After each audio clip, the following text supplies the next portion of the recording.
Death comes when we least expect it. One moment, life feels certain. The next, everything fades to black. Eleanor never thought that morning would be her last. One moment, she reached for a glass of water. The next, darkness consumed her. But death wasn't the end. It was only the beginning. She was pulled into an abyss, surrounded by tormented whispers, until a blinding light appeared.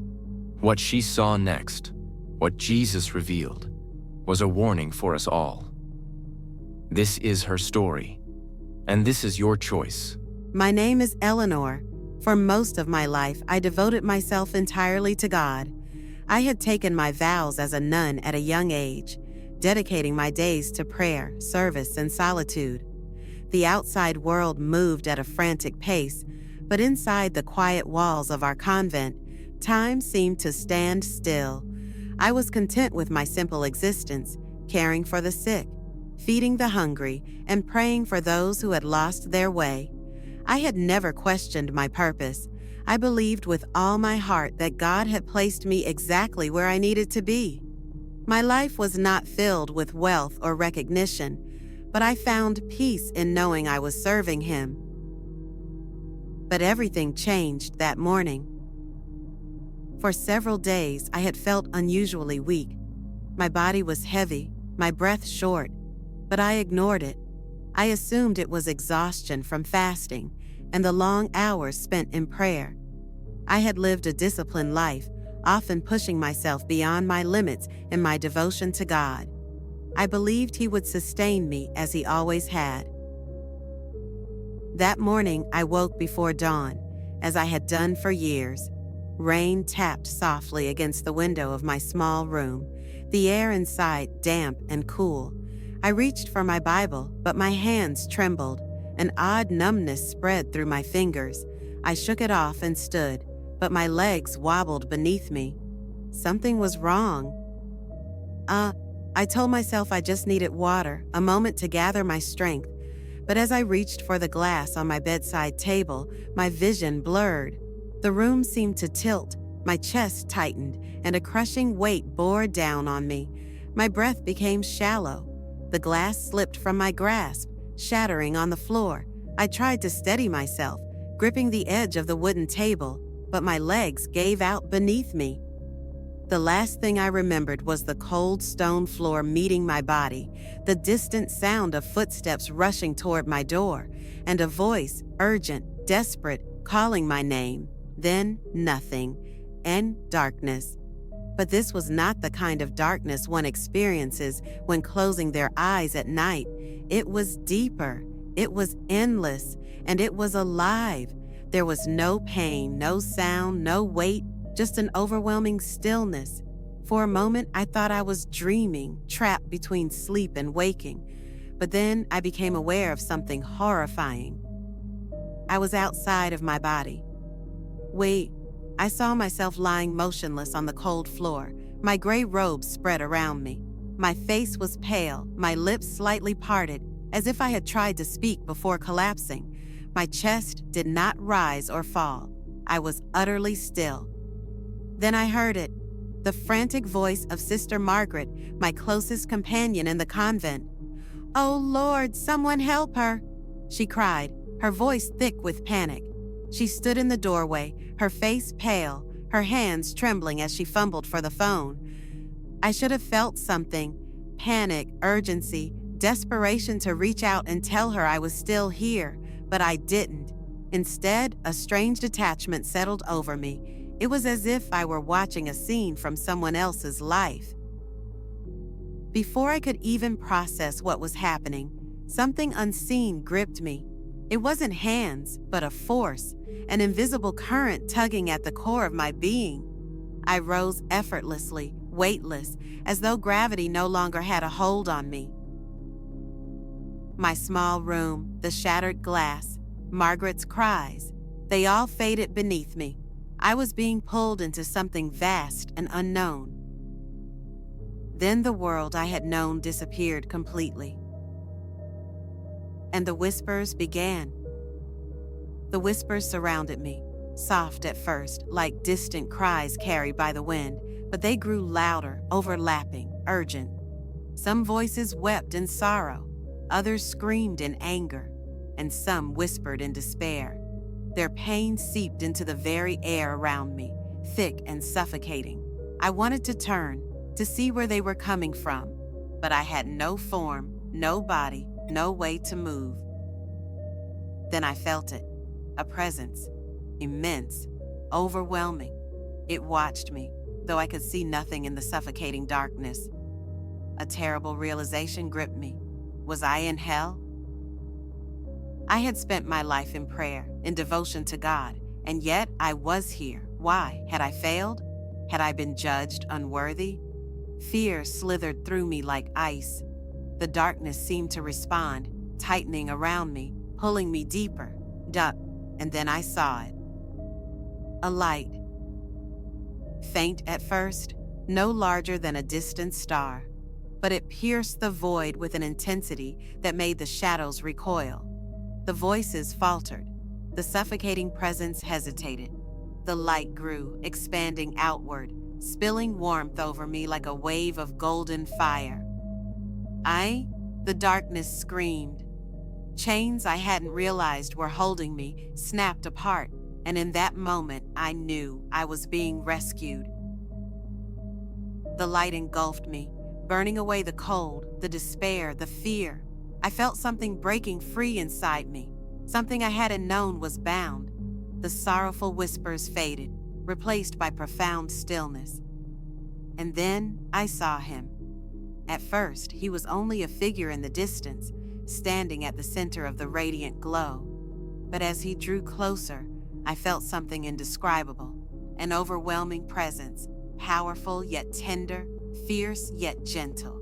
His very being exuded love, sorrow, and something else, urgency.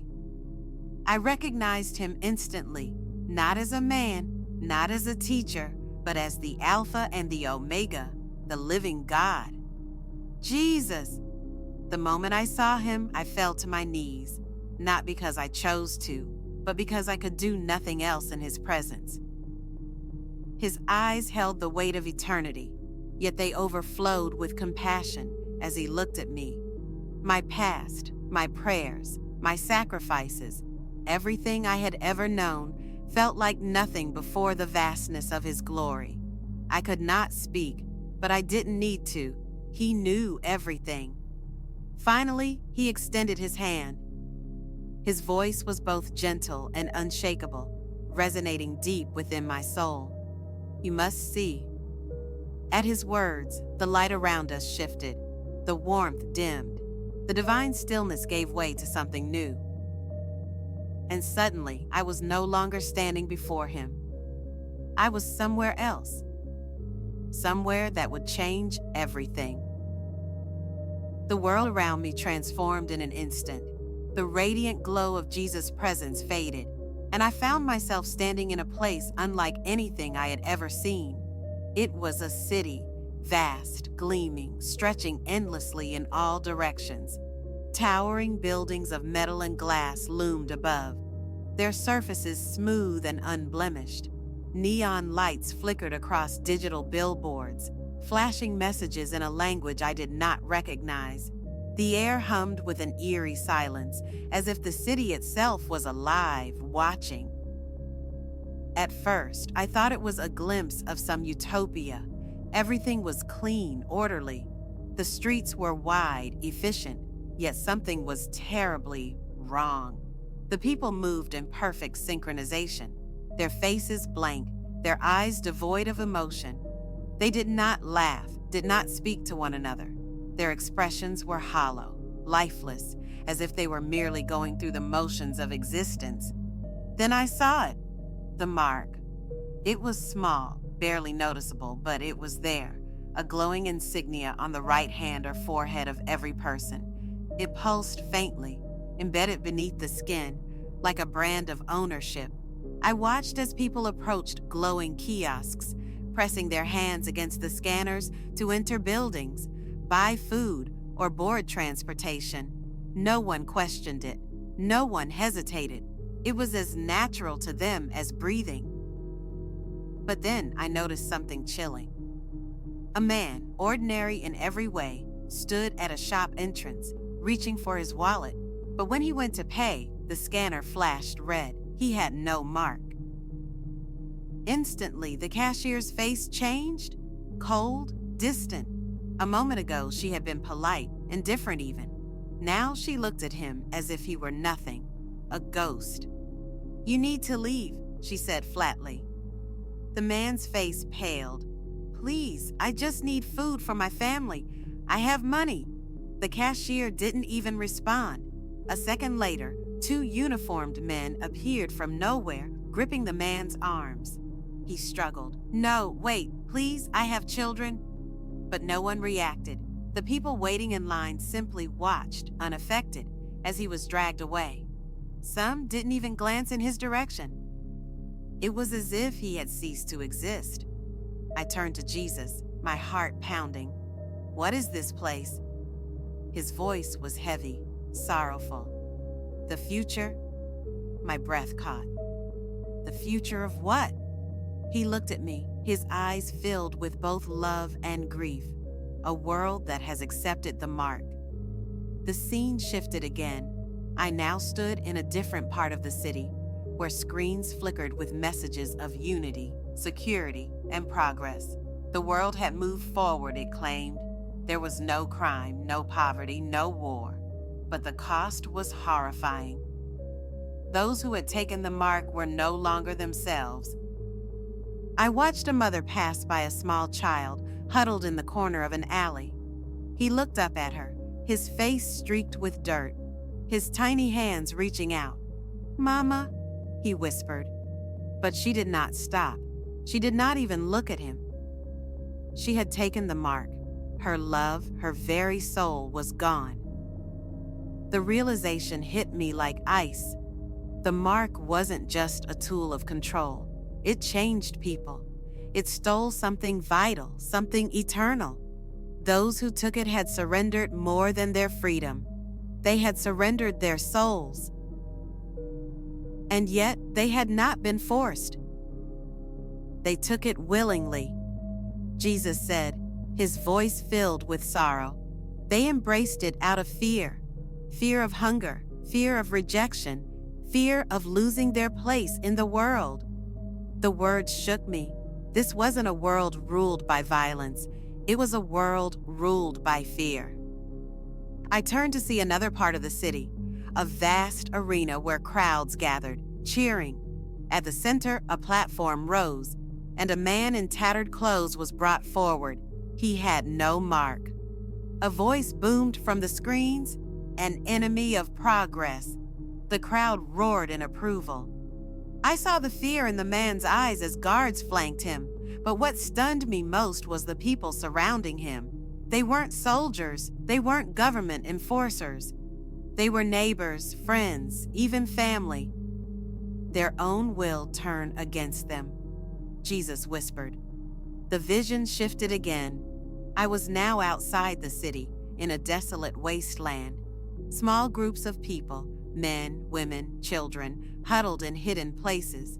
Their clothes were worn, their faces gaunt from hunger. But in their eyes, there was something the marked had lost. Light, hope, faith. They had refused the mark. The world will say they have no choice, Jesus said, but I will provide. I watched as a man knelt beside the dry, cracked earth, lifting his hands in prayer. Lord, you fed Elijah in the wilderness. You are the same God now. Before my eyes, something stirred in the soil. A vine sprouted, thick with fruit. Another group gathered in a cave, a child burning with fever in his mother's arms. She pressed her hands to his forehead, whispering, Jesus, you healed the sick. If we cannot turn to the world, we turn to you. The child's breath steadied. The fever vanished. Tears burned my eyes. These people had nothing. No homes, no money, no safety, and yet they had everything because they still had him. The scene faded. and I found myself standing before Jesus once more. My heart pounded. "This is what's coming?" He nodded. I shook my head, panic rising in my chest. How will they survive? Without food, without shelter, without medicine? His gaze softened. "I will provide." The weight of his words settled deep in my soul. This was not just a battle of survival. This was a test, a final eternal choice, and time was running out. The vision shifted again. I was now inside a government facility, sleek, metallic, and sterile. The walls pulsed with a soft blue glow, and holographic screens displayed rows of names, numbers, and digital profiles. At the center of the room stood a towering figure, dressed in an immaculate suit. He radiated power, but there was something else, something unnatural. His presence sent chills through me. He was watching, orchestrating, controlling. Before him, a long line of people stood, waiting. They looked exhausted, hollow. A robotic voice echoed through the chamber. "Step forward, receive your mark, join the new world." A woman cradled a child in her arms. She was trembling. "Please," she whispered, "I just need food for my baby." A sleek metallic device hovered before her, a soft light scanning her hand. "Accept the mark and your needs will be met." Her eyes darted to the people behind her, the empty stares of those who had already received it. She hesitated. A guard stepped forward, his voice smooth, persuasive. "You don't have to struggle anymore. You don't have to be afraid." Tears welled in her eyes. Her baby whimpered, hungry. Finally, with shaking hands, she reached out, and the moment the mark touched her skin, something changed. Her body tensed, her breath hitched, and then her face smoothed over. The fear vanished, the exhaustion, even the love in her eyes as she looked at her child. She turned away from the baby, stepping forward in perfect synchronization with the others. The child let out a wail, reaching for her, but she never looked back. I gasped. She was gone. Not physically, but the woman she had been, the mother she had been, was gone. Jesus' voice was sorrowful beside me. It is not just control, it is transformation. I turned to him, shaking. What is the mark? What does it do? It is more than a symbol, more than a tool of governance. It is spiritual submission. I looked back at the people. They weren't enslaved in the way I had imagined. They weren't suffering.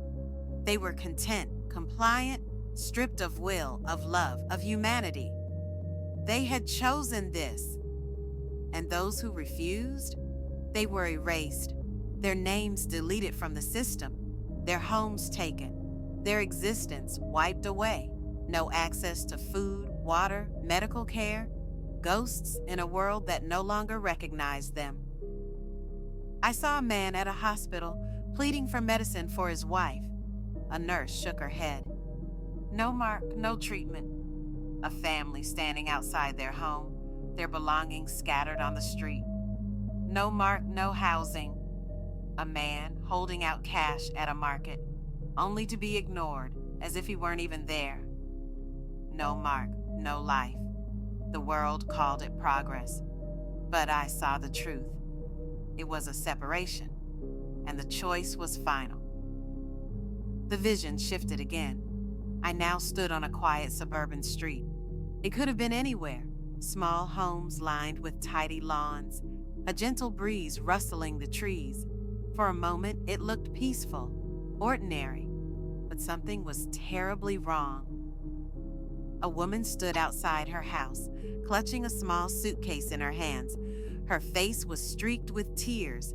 Behind her, a man, her husband, stood in the doorway, rigid, unmoving. She took a shaky breath. "Please, Daniel, I love you. You don't have to do this." His eyes were empty. "You refuse the mark.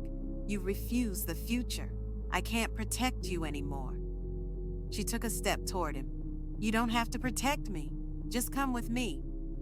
For a moment, his face flickered with something: hesitation, doubt, but then his gaze hardened. "You're a danger to me, to our children." At those words, the front door creaked open, and two small faces peeked out. Their daughters. The younger one, no more than 6, clutched a stuffed rabbit, confusion in her big brown eyes. "Mommy," she whispered. The woman choked on a sob. "I'm here, baby." The older girl, maybe 10, stepped forward. "Daddy says you don't love us anymore." Her voice was flat, rehearsed. "He says you don't want to be part of the new world." The woman's breath caught. "That's not true. Sweetheart, you know that's not true." Daniel's jaw tightened. "If you love them, take the mark." Her hand trembled over the suitcase. She could. It would be easy. Just one scan, one mark. And she would never have to suffer again. Her daughters would be safe. Her husband would take her back. But deep inside, she knew she would no longer be herself. Tears slipped down her face as she looked at her children. "I love you. I will always love you." She turned and walked away. The younger girl burst into tears, running after her. "Mommy, no!" But Daniel grabbed her, holding her back. "Let her go." The woman paused, turning for one last look. The older girl was watching her. Not crying, not reaching, just watching, as if she were already gone. The vision changed again. A son stood in front of his elderly mother. She was frail, her hands trembling as she reached for him. "I raised you in faith," she whispered. "You know what this is." The man shook his head. "Mom, you don't understand. It's just a system. It's just the way the world is now." Her voice broke. "It's more than that. You can feel it, can't you? Something isn't right." He swallowed, his jaw tightening. "I can't help you if you won't join. I can't." She gripped his hands. "Son, don't do this." He pulled away. Her face crumpled. "Please, don't leave me alone." His expression was pained, but he took a step back, then another. Finally, he turned and walked away. And she was alone. The vision blurred, taking me to another place. A man sat at a fire in the woods, surrounded by others, those who had refused the mark. His hands were rough, his face lined with exhaustion, but his eyes burned with determination. Next to him, a young woman spoke in hushed tones. "My father turned me in. He said I was throwing my life away." Another voice, quiet but strong. "My wife took our son. She said I was dangerous." A third, "My sister begged me to take the mark. I told her no. I haven't seen her since." They had all lost someone. Not to death, but to something worse. To the system. To a world that no longer saw them as human. Jesus' voice was quiet beside me. "Families will be torn apart." I turned to him, my heart aching. "How do they go on?" He looked at me, sorrowful but unwavering. "Because they know the truth." The fire crackled as the people bowed their heads, praying together in the darkness. Their faces were weary, but their spirits were strong. They had lost everything, but they still had each other, and they still had him. The firelight flickered, casting shadows on the weary faces of those who had refused the mark. They had lost their homes, their families, their very place in society. And yet their eyes held something the world had abandoned: hope. But time was running out. The vision shifted, and I found myself back in the city. The towering buildings, the glowing screens, the people moving in perfect synchronization. It all felt even more oppressive now. A voice echoed from every screen, smooth and persuasive. "A new age has begun. All who wish to live in harmony must embrace the future." There is no need for suffering. There is no need for division. Take the mark and be at peace. The voice was calming, almost hypnotic, but beneath it I felt something dark, a deception so deep that those who embraced it no longer realized what they had lost. Then I saw them, the last of the unmarked. They were being rounded up, taken to centers for re-education. I watched a man standing before an official, his clothes tattered, his body frail from hunger. The official smiled, holding out a small device. "It's not too late. Take the mark and you can go home." The man's lips trembled, his fingers twitched. I could see the battle within him, the hunger, the exhaustion, the desire to live. But then, slowly, he lifted his eyes.